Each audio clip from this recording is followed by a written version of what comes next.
So, Kirk, the Homeschool Awakening, you have done a lot of projects over the years. Why homeschool? Why now? Oh man, the pandemic freaked so many parents out. With the schools locking down and kids coming home, parents got a front row seat and discovered that their children are being taught things that they are not happy with. Things like critical race theory, gender identity, choose your own pronouns. Do I want to be a boy or a girl? Hate the country because it's fundamentally flawed and should just be raised, and we should build a whole new type of society. Parents are saying, hey, that's a no-go. Plus, parents have loved having their kids at home, and many have discovered that their families are flourishing and that there's a whole community of homeschooling families that they want to be a part of. And they have sparked this parent-led movement that I'm calling the Homeschool Awakening. Well, and homeschooling is nothing that you are not familiar with. This is something you're very familiar with within your own family. But what has surprised you the most about this turn in interest, right? Because there's a lot more people, as you were just describing, who are jumping into this. So what are the things about it that have actually maybe surprised you a bit? Well, there's so many stereotypes about homeschooling, and I had a healthy fear of homeschoolers and homeschooling. My wife and I have 6 kids. My dad is a public school teacher. My grandparents were both public school teachers, and I went to public school. So homeschooling to me was like for the Amish. That like, do you have to be a Quaker and ride a horse and buggy? Homeschoolers, I always figured there was no socialization. The education must be terrible. But after the 6th grade, our children didn't have great options in terms of private and public schools. And so we didn't know what to do. And a friend introduced us to this world of homeschooling and said that actually education in America early was always based in the home. It was centered around our faith and our morals and our values. Our founding fathers said the most important things are true faith and virtue, character. Well, those are things that are deeply undermined in most of the public school system today. And parents are realizing that and saying, is there any hope? What can we do? We're realizing that our kids are actually not being so much educated as they're being indoctrinated and groomed toward things like racism, toward things like sexual chaos, toward things that are making them into little leftist revolutionaries rather than actually teaching them to love God, to love their family, love their country, and the values that made us the strongest, freest, most prosperous nation in the world. So these issues, obviously, COVID really brought a lot of it out. We are seeing headlines. We're seeing parents go to school board meetings. There's a real awareness, and your film is going to bring even more awareness to the alternative to homeschooling, one of the wonderful alternatives that are out there. But how did we get here? And I know that's a loaded question, but you described a number of things that are wrong in the schools. We know they're there. How did we allow our culture to get to this point? All right, I'm swatting bugs, and I have my weapon of choice. It's my bugs. It's my electric zapper. So if I do this, please don't mind me. How did we get here? Well, parenting is probably the most powerful vocation, the most powerful role, the most powerful platform that exists in the world for determining whether or not you as a people will be slaves or you will be free. Our founding fathers told us that. And essentially, we went from a country that came out of tyranny to understanding that if we want to have a free republic, if we want to have religious freedom and economic freedom and educational freedom, spiritual freedom, we have to be in the leadership position with regard to educating our children. But when the public school system came in, which, by the way, is essentially a Marxist system, the Constitution says nothing about education. When our founders set up the country, there was no Department of Education. That was the responsibility of the family. And the church supported that so that we could raise children with great faith and character who would move into leadership positions as we elected them in our civil government. But as one wise pastor once said, if we send our children to Rome to be educated, we shouldn't be surprised if they come back Romans. And that's what parents are finding out. My children are believing these things that undermine everything that's important to us as Christians, as the family of faith. So we want to stop the damage, and we want to enter into uh, an education that is tailored for our children. We want to get on the offense. We want to have flexibility. We want to have options. We want to cater to our children's strengths, and we want to do it together as a family. And the Homeschool Awakening shows you how to do that, answers the frequently asked questions. It debunks the myths and the stereotypes and puts you in touch with a rich, robust community that will help you raise your children into the human beings you want them to become. Yeah, and that sort of leads me into my next question. You started to answer it there. You know, the experience of this film, The Homeschool Awakening, people are going to get what you just said. What are some of the things they're going to see, the journeys they're going to encounter in this film?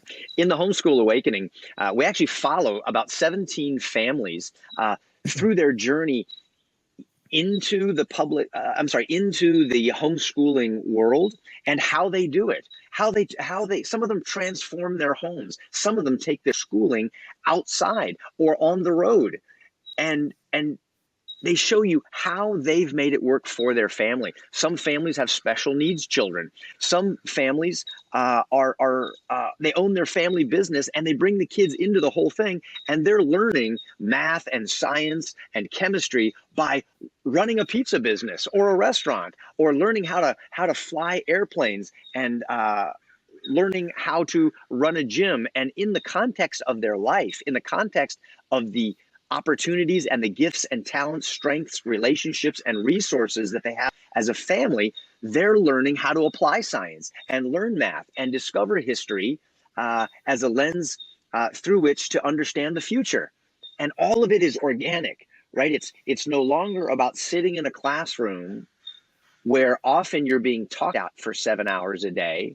And now it's hands-on together, older kids, younger kids, mom, dads, grandparents, multi-generations, uh, learning how to do life together with the world as your classroom.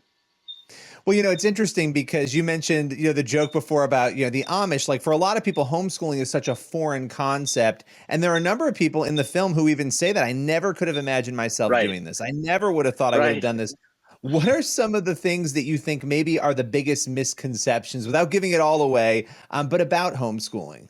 Well, some people have this conception, like I did, that, oh my goodness, if I'm going to be a homeschooler, does that mean I'm also do I need to raise chickens in my backyard? Do I need to have a floor-length denim jumper and a head covering and grind my own wheat for bread? Well, that's great if you want to do that. And You didn't do those things, Kirk? You didn't do those things? if you No? go to a homeschool convention, you will see it's the gamut. You're limited only by your imagination and your curiosity and sense of adventure. So if you want to raise chickens and cows and churn your own butter, awesome. You may need those skills one day in light of the direction that our country is headed. But listen, my wife looks great in stilettos. She does not need to trade them for a pair of flats in order to homeschool our children. And you can do this in so many shapes and sizes. There's not a one size fits all when it comes to educating your children. That's often what the public school system has done, and where they've failed is that they treat the kids the exact same way. Everyone's got to get through the system, and there's not room for individuality. There's no room for uniqueness. But when you're in charge of your kids' education, you are able to tailor it in a way that works for your family and a way that works for your children. Maybe your kids have special needs. Maybe they have special talents that will never get discovered. You are able to partner with a community with rich, robust curriculums that are built by experts, and you are able to do it together as a family through co-ops and networks and all sorts of resources to find something that's going to work for you. The Homeschool Awakening is all about giving you hope, letting you know you're not alone, and making sure that you understand you have options because God gave your children to you, not the federal government. Yeah, that's a truth there, right? God gave our kids to us. Now, this is a Fathom event. It hits theaters June 13th and 14th. What for you, and you spoke a little bit to it just now, but what is success for you for the Homeschool Awakening? At the end of the day, when all is said and done, what are you hoping this collectively does?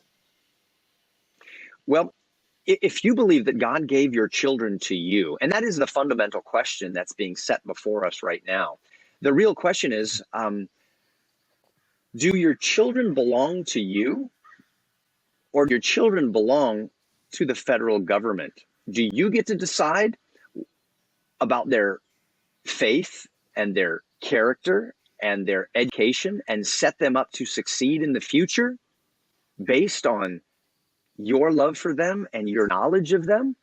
Or does the government get to decide those things for your children? Well, the Homeschool Awakening is to remind you that children are a gift from the Lord.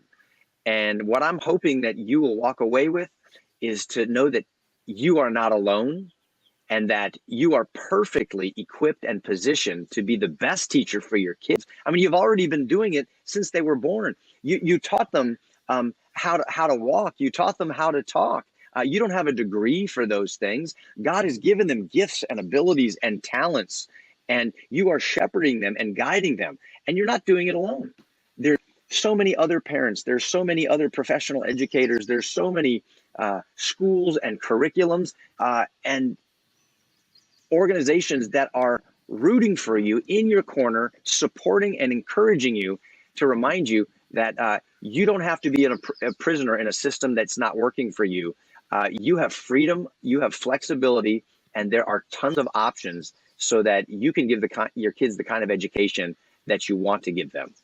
So as we round out to a close here, I have to ask you, is it ever hard, because you are somebody who you speak out on a lot of different issues of importance in our culture, especially issues that affect people of faith. Is it ever difficult being vocal about those things and being out there talking about them the way you do? Billy, if you're asking, how can I afford to speak up about things that are important and to go out there on the skinny branches by faith, way out on a limb, to actually advocate for the things that are necessary for our freedom and for our flourishing as a country? I guess I feel like, as a father of 6 kids, I can't afford not to talk about these things. If I care about my kids, if I care about our country, I think we live in the greatest country in the world. And I know that there are many people who are trying to destroy the country, destroy the church, and destroy the family. And target number 1 and 2 is the church and the family, for those who want to turn our country into something fundamentally different and strip away all of our freedoms. And the 2 key supports for a flourishing future, for the happiness and success of our children, and the freedom of our country, is healthy families, and families taking back the responsibility to educate our children. And we can do it together. And we've got all the resources that we need, and millions of families are doing it successfully. So check out the Homeschool Awakening. You'll be so glad that you did. Kirk, thanks so much for all your time today. Really appreciate it. Again, the film is The Homeschool Awakening. It's in theaters. It's a Fathom event, June 13th and 14th. Appreciate you coming on today. Billy, thanks. And it's the 13th and the 14th only. So get your tickets early. Once the tickets are gone, they're gone, and the movie is out of theaters. So check it out early, reserve your seats, and you'll be guaranteed a ticket.